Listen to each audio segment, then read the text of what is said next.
Imagine standing on a wild, windswept ridge, stretching from sea to sea, and everywhere you look, a stone wall cuts across the raw beauty, as if the land itself had drawn a line in defiance.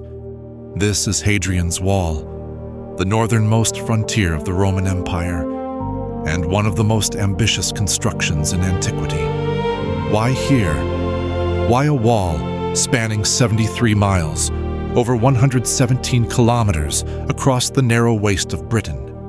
By the early 2nd century, Rome had conquered much of the known world, but northern Britain remained unconquered, home to fierce tribes who'd never bow to Rome. Raids were constant, the land unstable. So Emperor Hadrian, ruling from distant Rome, decided, enough. He ordered a wall, not just as a barrier, but as a statement. Roman power etched into the earth itself. They started work in the year 122 AD. 3 Roman legions, thousands of hardened soldiers, marched north.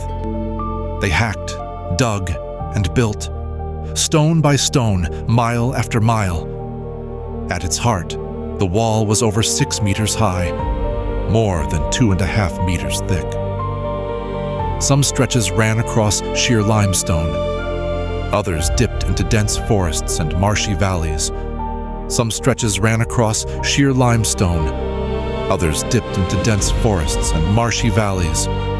But it wasn't just a wall. Every Roman mile, roughly 1,480 meters, stood a fortlet called a Milecastle, like a string of teeth defending the empire's edge.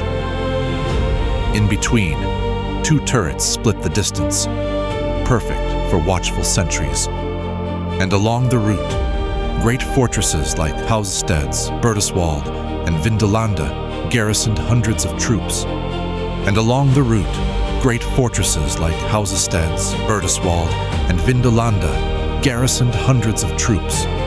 The wall became an entire military zone. Soldiers, families, traders, and even local Britons milling around bustling markets. All kinds of people met here. Syrians, Dacians, Gauls, and North Africans, all in Roman uniform, all guarding the same frontier. All kinds of people met here. Syrians, Dacians, Gauls, and North Africans, all in Roman uniform, all guarding the same frontier. But Hadrian's Wall wasn't just about keeping people out. It controlled who could pass and how. Gates called Porti managed trade, tribute, and travel. Roman administrators levied taxes on goods moving north or south. Some locals even prospered, growing wealthy by cooperating with or supplying the posts along the wall. Some locals even prospered, growing wealthy by cooperating with or supplying the posts along the wall. And still, life here was hard. On the wild northern side, the land fell away into the unknown. Rain, snow, and howling British warriors lurking in the mist. Every night the torches flickered along the ramparts. Roman soldiers, many far from home, patrolled, always watching, always wary. On the wild northern side, the land fell away into the unknown. Rain, snow, and howling British warriors lurking in the mist. Did it work? Historians debate whether the wall truly held the tribes at bay. Raids continued, and Rome's borders were always shifting. But Hadrian's Wall sent a clear message. The empire stopped here. Beyond this line, chaos.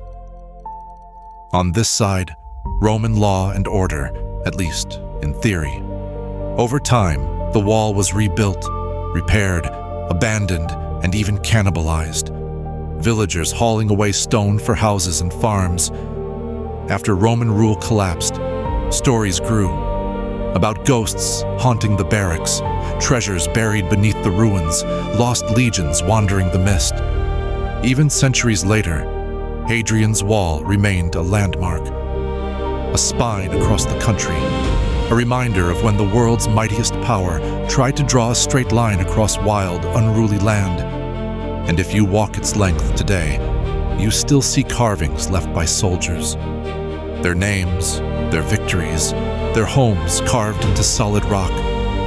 A voice out of time, echoing across the moors. The wall itself was never just about bricks and mortar. It was about awe, intimidation, and connection. An edge where cultures met, clashed, and changed each other forever. Hadrian's wall guarded the empire's dreams of order, right up to the restless, unpredictable ends of the world. But why did Hadrian choose to fix a frontier at all? Other emperors wanted conquest, glory.